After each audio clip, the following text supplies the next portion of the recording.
Hey guys, live from SHOT Show 2025, having a good time, and I'm sitting down with a guy I've known for a long time, Rafe Nielsen, right here. Yes, sir. With a brand that everybody knows. Everybody's seen the watermark, Browning.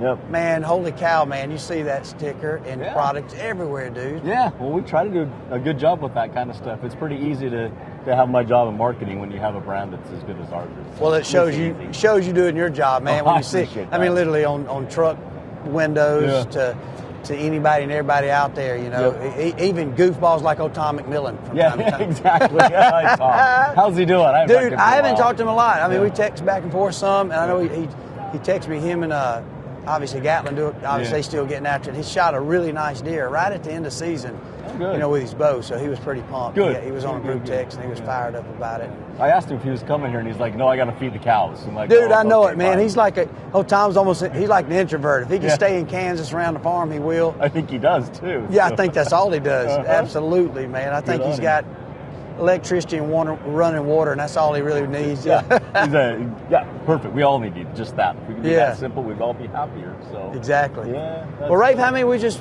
talking about? How many SHOT shows is this for you, man? This is like 21 or 22, Holy something along cow, those dude. lines. So yeah, it's been a few. We've been doing this for a long time. It's a long time, man. All here in Las Vegas. I was counting up. I think it was 96 or 7. Yeah.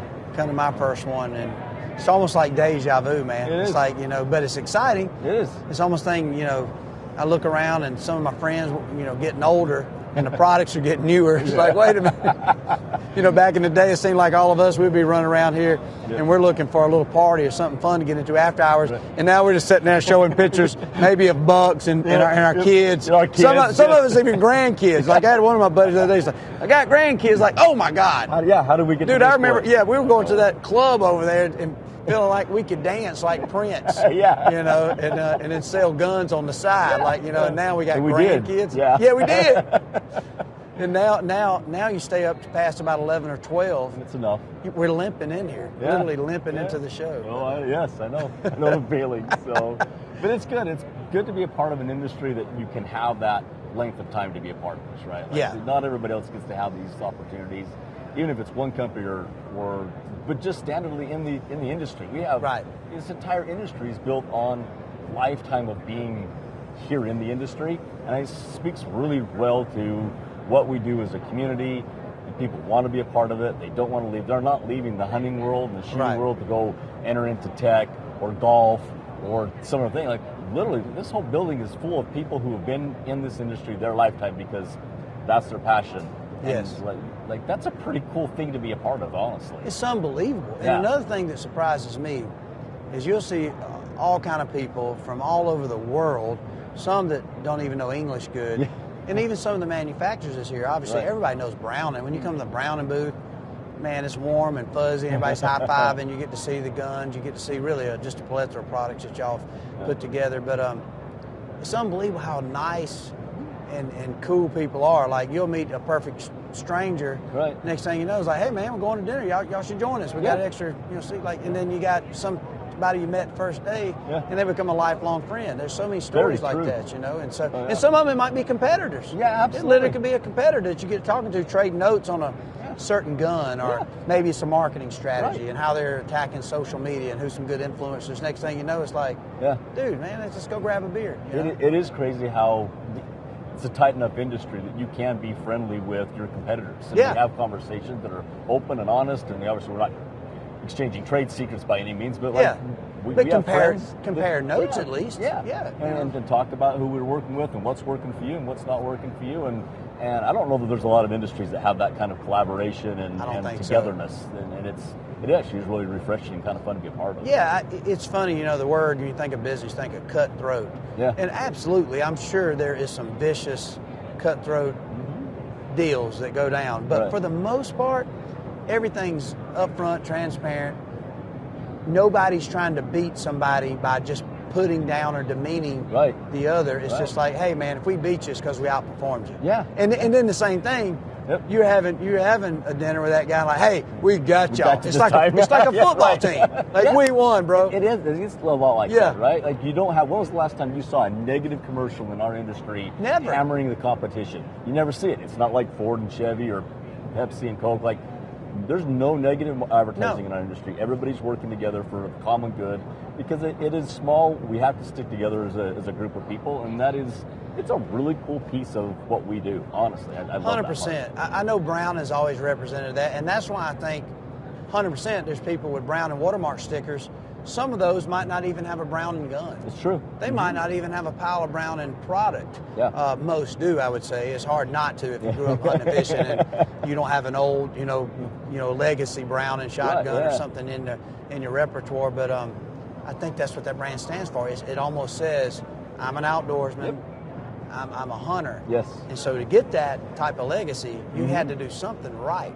Somebody has to resonate with it. There's no doubt in my mind there's somebody that works for Glock that has a Browning sticker on the back of the truck. Oh, yeah. There's not many companies here that have that type of, I don't know, momentum or vibe or stance. For sure. Oh, it is good. It's a great place to be, and we always say, like, we try to sell heartbeats. We're not selling products, we're selling heartbeats. We're selling experiences. If you're going to go use a product of ours, you're probably going to do something that you're passionate about, that you're loving. You're going to go have the best time of your life. Yeah. When you pick up something that has a buck mark on it, you're probably going to go do something that you're going to feel really good about at the end of the day. Correct. Well, that's a pretty good gig to have. Oh, no doubt. It's a heritage. Yeah. It is a heritage. I mean, you see tattoos. You see tattoos, Browning tattoos. You go to Panama City Beach, which I grew up going down there to Gulf of Mexico, now Gulf of America. Gulf of America, yes. All right, I like it. You go down there and the airbrush have the Browning. And put your, whatever, Michael and Christie, the Browning. And matter of fact, it's funny talking about Bone Collector. Yeah. When I felt like Bone Collector had grown to something to where that I could be really proud of, I never forget. It was in Panama City, and it was an airbrush, and I looked, and there was a Browning watermark, or like grid number 22 you could get, and 23 was a Bone Collector. And I'm like, I made it. There's Browning, there's Bone Collector. Like, dude, I was getting my phone, taking pictures, sending it to my family. Great? So I was just, the two most proud moments was when I saw that, and then a couple years prior to that, I got a chance to work with Waffle House, and I was on the menu. Oh, I'm like, that's it. You've made it. This is like a redneck country boy's dream. Like, I love that. I'm right here with Browning, and I'm right here with working with Waffle House. That is awesome. I love that. That is great. Yeah, just get a Shoney's deal. I don't need anything else. Be out there with a picture of the We're simple people, aren't we? We are simple people, man. Yeah, it's good. Well, what else y'all got going on, man? I know, have y'all seen any particular growth in one area? Because I know Browning, you think of Browning, you got guns, you got a little bit of every product. But have y'all seen one particular growth that seems to be a little more exciting or better than the other? Yeah, over the last several years, we've always been kind of a little bit more known as a shotgun brand, kind of, right? With our Satori's are legendary, and we've had great waterfowl guns. The A5 obviously is legendary, and so we always have kind of a reputation of being a shotgun company, which we still are. Like, there's great products. But our new add-ons on the X-Bolt 2 line that we've done, X-Bolt 2 now, we've actually become more of a rifle company than we've ever been in the history of our company, right? And so when you see trends and what's moving for us, and centerfire rifles and the X-Bolt right now is on fire for our company, and what we're known for anymore is a precision rifle company. And that's been, I think, the big change over the 20 plus years I've been with the company is the growth of that piece of the pie on our market. Very nice. I bought me and my dad, it's been way back, show you how long ago I bought this, but Browning had the not the BAR, but the where you could turn and vibrate on the end of the barrel for accuracy. The old boss system. The boss system. Yes. And man, dude, we bought a 25-06. We still got it. Yeah. And every year, we kill deer with it. Because it's the perfect. A 25-06 is perfect for a kid or a lady. Yeah, and, it's a great caliber. And me and my dad fight about whose gun it really is. And looking back, I can't remember, because me and my dad, back,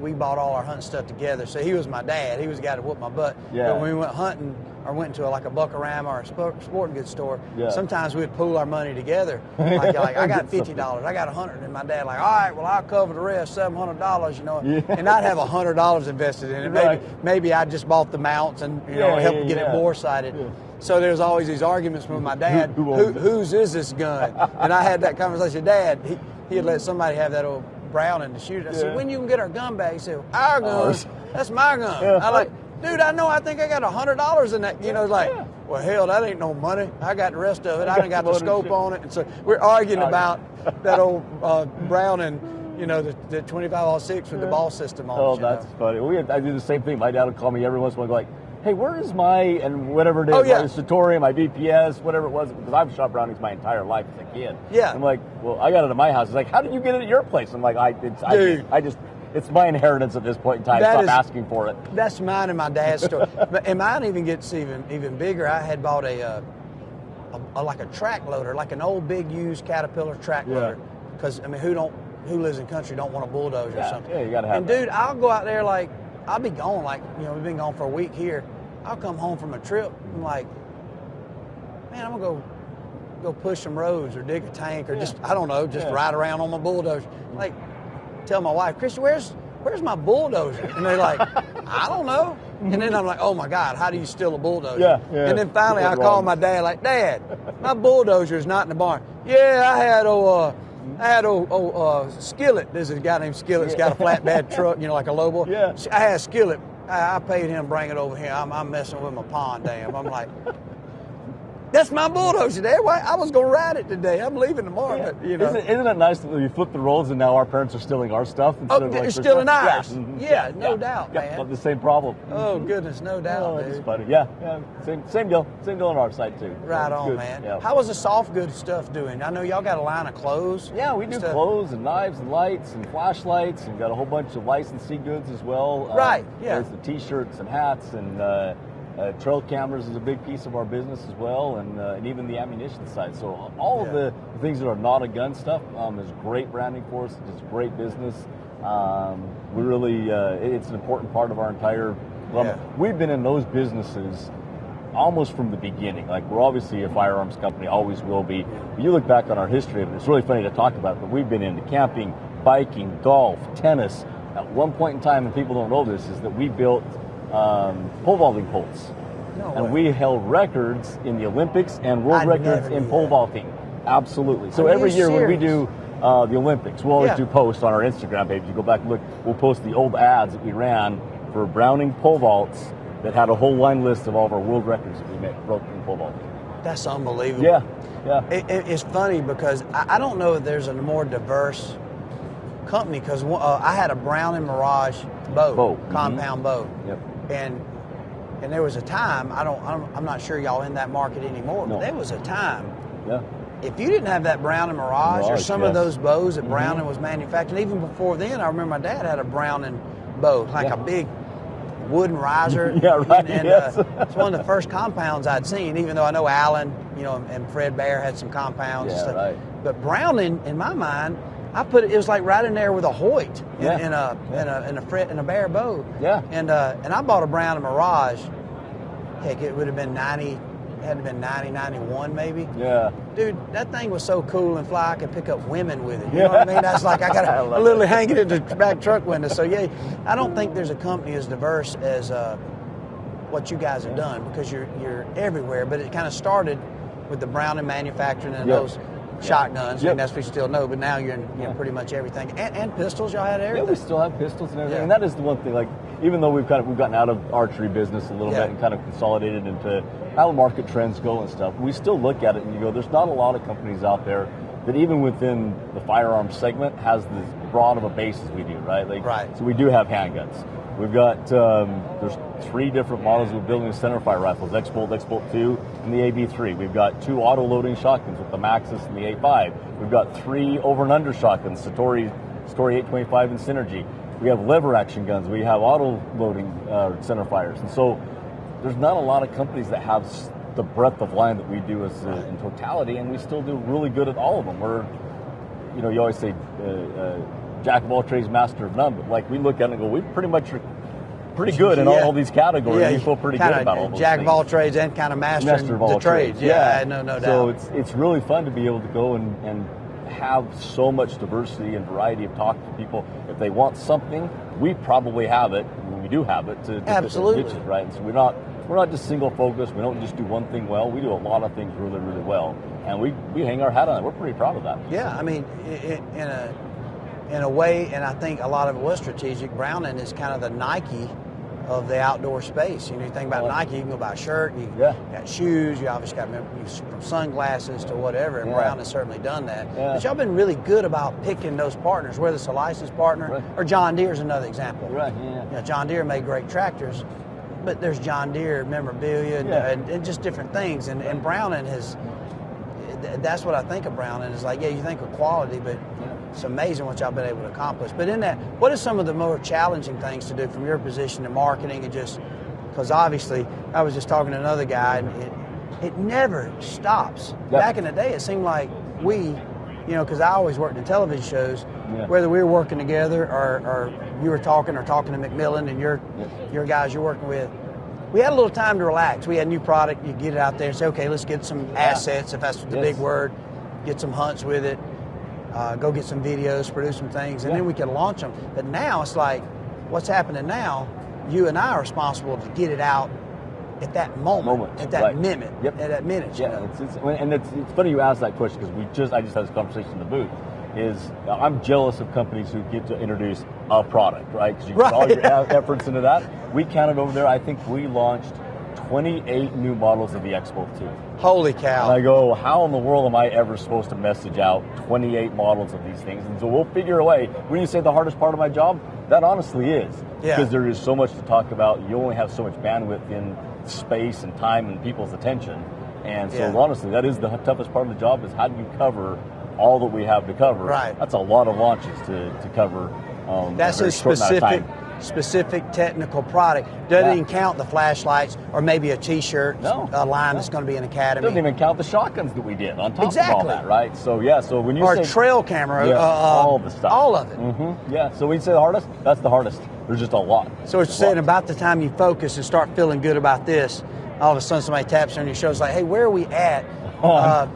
It might be Shields over here is wanting to know what have you done for the trail cameras. They've got this many stores and what's the sell through going to look like and who's going to be pushing them. Like, dude, I was just wanting to concentrate on the bolt gun for a little while. I got to get this done first, right? Yes, that is it.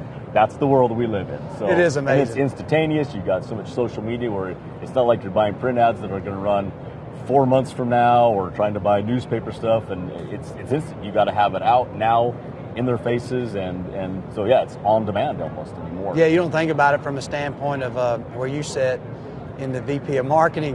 It's funny, I was talking to a lot of different people throughout this show, and you're right, they'll have one or two products, or say an overall brand that consists of maybe total 7 or 8 products.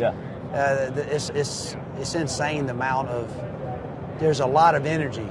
And you got specifics, you got generalities, you got heritage, you got the legacy, and then you got, then you got to sit back and manage the personalities and different people that are getting financial support to get the message out. So I guarantee you get a lot of text, you don't get a lot of downtime, I'm sure. not a ton, but honestly, I think I have the best job in the entire industry. I truly do. I believe it. I love every day I come to work.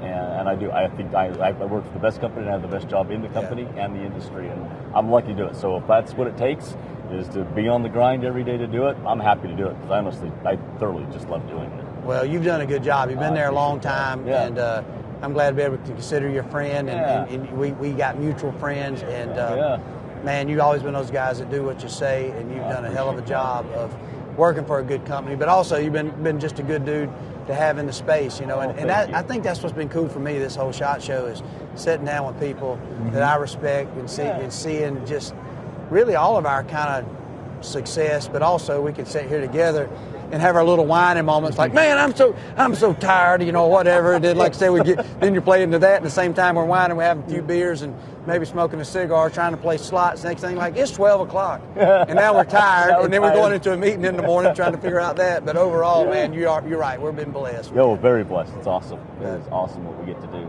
Well, Rafe, pleasure chatting with you. You bet, always man. good to see you, buddy. Absolutely. Congrats on all y'all success, man. Thank you for having me. I do appreciate it. Absolutely. Very good.